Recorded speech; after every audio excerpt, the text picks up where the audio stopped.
हमारी पिछली वीडियो में हमने सिंध राज्य द्वारा शक्तिशाली अरब आक्रमणकारियों को प्रदान किए गए प्रारंभिक प्रतिरोध को कवर किया।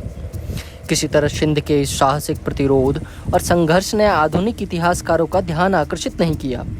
खलीफाओं के अधीन अरबों के सभी संभावित दिशाओं में अपनी विस्तारवादी नीति की शुरुआत हो चुकी थी। सीरिया, उत्तरी अफ्रीका, फारस आदि पर विजय प्राप्त करने के बाद अरबों की भीड़ अब भारतीय उपमहाद्वीप की सीमाओं को छूने लगी थी और भारत, इसके लोगों और इसके सदियों पुराने सांस्कृतिक शासन पर एक गंभीर खतरा पैदा हो गया था। लेकिन शुरुआत में शक्तिशाली अरबों के शुरुआती आक्रमण को सिंध, काबुल और जाबुल जैसे उत्तर पश्चिमी राज्यों द्वारा रोक दिया गया। हालांकि अरब आक्रमणों की लहर के बावजूद ये साम्राज्य हमारे इतिहास की पाठ्य पुस्तक में अपना स्थान नहीं पा सके। यह एक ब्राह्मण राजा की कहानी है जिसने 70 साल की उम्र में अरबों को हराया था। उन राजा का नाम था राजा दाहिर। हमने अपनी पिछली वीडियो में अरबों के उदय की कहानी और सिंध राज्य द्वारा उनके खिलाफ पेश किए गए प्रारंभिक प्रतिरोध को संक्षेप में कवर करने की पूरी कोशिश की थी। सिंधियों ने साहस पूर्वक अरबों के 6 से अधिक पूर्ण आक्रमणों को विफल कर दिया और इसके कारण वर्ष 680 में अरबों ने अपने आक्रमण पर रोक लगाने का निर्णय लिया। लगभग 28 वर्षों तक अर्थात 680 ईस्वी से लेकर 708 ईस्वी तक अरबों ने सिंध पर आक्रमण के अपने सभी विचार त्याग दिए। लेकिन यह अरबों का स्वभाव था कि उन्होंने अपने रास्ते में आने वाले हर दूसरे साम्राज्य को हरा दिया था। उन्होंने विश्व विजय का सपना देखा और इसके चलते वर्ष 708 ईस्वी में सिंध राज्य एक बार फिर अरब आक्रमण के ज्वार का गवाह बना।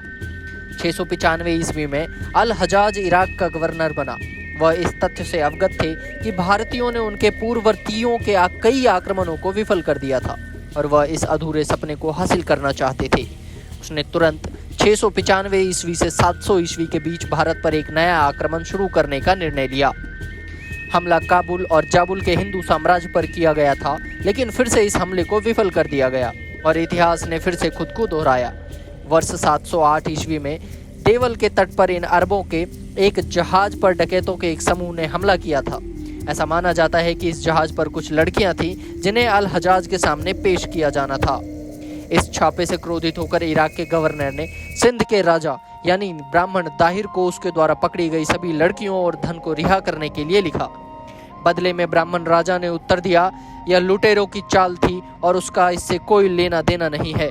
इससे अल हजाज को सिंध पर आक्रमण करने का कारण मिल गया और उसने खलीफा को सिंध पर आक्रमण करने के लिए अनुमति देने के लिए एक पत्र लिखा। खलीफा ने शुरू में आक्रमण की अनुमति देने से इनकार कर दिया क्योंकि जब सिंध की बात आती है तो अरबों का इतिहास अच्छा नहीं था।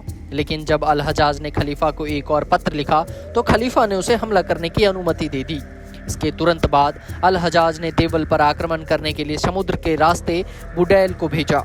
बुडैल को आसपास के साथी मुस्लिम राजाओं से भी समर्थन प्राप्त हुआ। अलौर सिंध की राजधानी थी और जब बुडैल के नेतृत्व में अरब सेना देवल पहुंची तो लोगों ने तुरंत अपने राजा को सूचित किया। सिंध की सेना दाहिर के पुत्र जयसिया के नेतृत्व में पहुंची। तुरंत जयसिया और मूल निवासियों के नेतृत्व में सिंध की सेना ने दुश्मन संरचनाओं को तोड़ना शुरू कर दिया। युद्ध बर्बरतापूर्ण था जो सुबह से शाम तक चलता रहा, लेकिन फिर से सिंधियों ने आक्रमणकारियों को हरा दिया और बुडैल की मृत्यु के साथ युद्ध समाप्त हो गया। अरबों की एक और हार।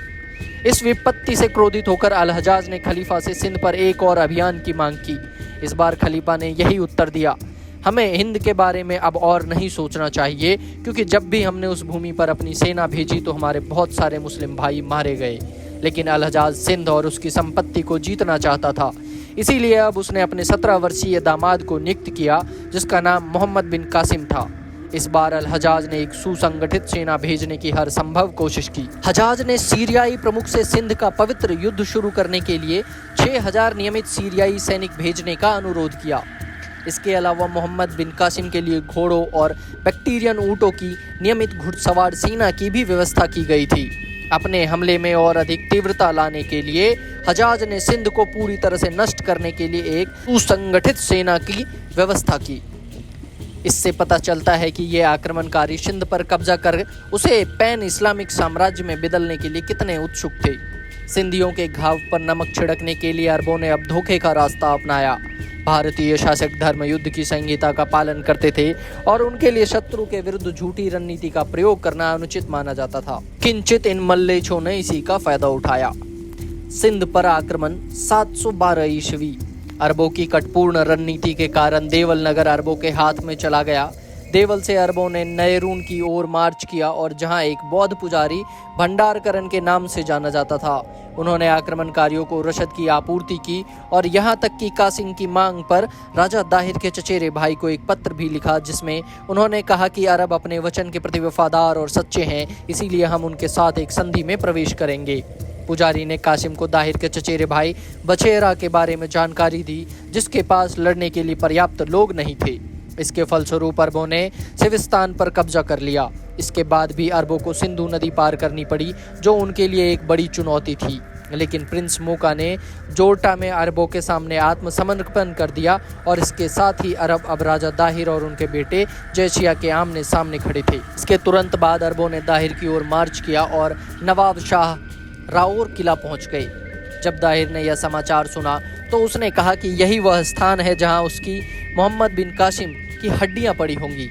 दाहिर के मंत्री ने उसे शहर छोड़कर पास के राज्य में शरण लेने की सलाह दी, लेकिन दाहिर ने कहा, मैं अरबों से खुली लड़ाई में मिलूंगा। यदि मैंने उन पर विजय प्राप्त कर ली तो मैं उन्हें कुचल डालूंगा और मेरा राज्य मजबूत हो जाएगा। लेकिन अगर मैं लड़ाई में मारा गया तो हिंद और अरब की किताबों में मेरा नाम हमेशा के लिए अमर रह जाएगा। भविष्य के राजा मेरे राज्य और देश के लिए मेरे बलिदान को याद रखेंगे। राजा दाहिर और मोहम्मद बिन कासिम के बीच कई दिनों तक युद्ध चलता रहा। चचनामा के अनुसार युद्ध के दूसरे दिन मुस्लिम सेना पूरी तरह से हार गई थी। लेकिन जैसा कि पानीपत की दूसरी लड़ाई में हुआ, हिंदू राजा हेमू एक हाथी पर बैठे और मुगलों के तीरंदाजों के लिए एक आसान लक्ष्य बन गए। हिंदू राजा हेमू की आंख में एक तीर लगा और विजय सेना युद्ध हार गई। वैसे ही राजा दाहिर के साथ भी हुआ। राजा दाहिर भी हौदा पर बैठे थे और अरबी लांसरों के लिए आसान निशाना बन गए। एक तीर उनकी छाती पर लगा और इसके तुरंत बाद सिंध के 70 वर्षीय राजा की मृत्यु हो गई।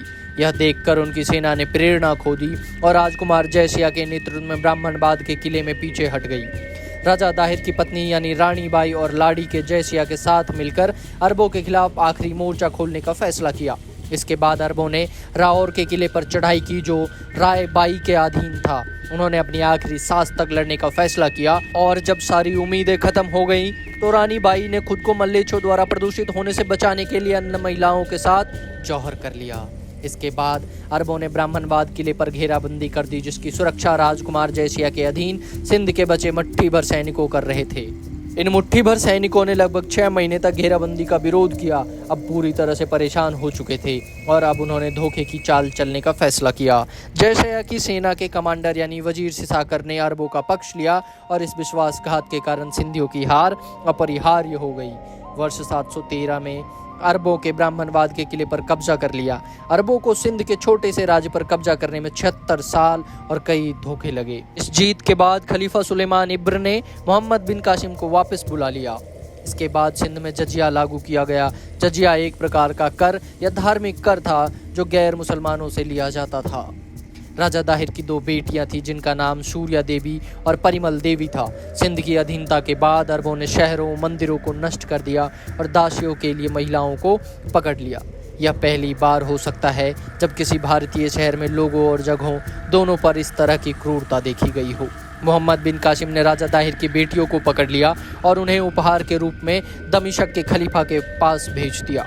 खलीफा के हरम में पहुंचकर सूर्या देवी ने अपने पिता का बदला लेने का फैसला किया और खुद को और अपनी बहन को अपमानित होने से बचाने की कोशिश की। जब खलीफा सूर्या देवी से मिला तो उसने उसे बताया कि मोहम्मद बिन कासिम ने उसका अपमान किया और एक तरह से खलीफा का अपमान किया है। खलीफा क्रोधित हो गया और उसने तुरंत आदेश लिखा कि मोहम्मद बिन कासिम को जिंदा कच्ची खाल में लपेटकर एक बक्से में बंद कर दिया जाए और तुरंत दमिश्क भेज दिया जाए। आदेश मिलने पर मोहम्मद बिन कासिम के साथ वैसा ही व्यवहार किया गया जैसा पत्र में बताया गया था और दमिश्क के रास्ते में उसकी बहुत यातनापूर्ण मृत्यु हो गई।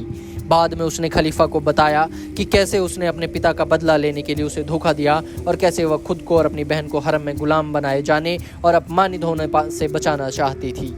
खलीफा क्रोधित था क्योंकि वास्तव में उसे अपने सबसे सफल और सक्षम सेनापतियों में से एक को मारने के लिए धोखा दिया गया था। उन्होंने राजकुमारी सूर्या देवी और उनकी बहन को घोड़े की पूंछ से बांधकर दमिश्क की सड़कों पर आखिरी सांस तक दौड़ने का आदेश दिया। उनके आदेश का तुरंत पालन किया गया। राजा दाहिर की शहादत के साथ सिंध का 76 साल पुराना प्रतिरोध समाप्त हो गया। लेकिन दुख की बात है कि इस वीरतापूर्ण प्रतिरोध को हमारे इतिहास की पाठ्य पुस्तक में कहीं जगह नहीं मिली हुई है। दोस्तों, आपको ये वीडियो कैसी लगी और ये सच्चाई कितनी आपको सच लगती है, हमें कमेंट करके ज़रूर बताएं। मिलते हैं अगली वीडियो में, तब तक के लिए चैनल के सब्सक्राइब बटन को दबाकर हमसे जुड़ जाएं। धन्यवाद।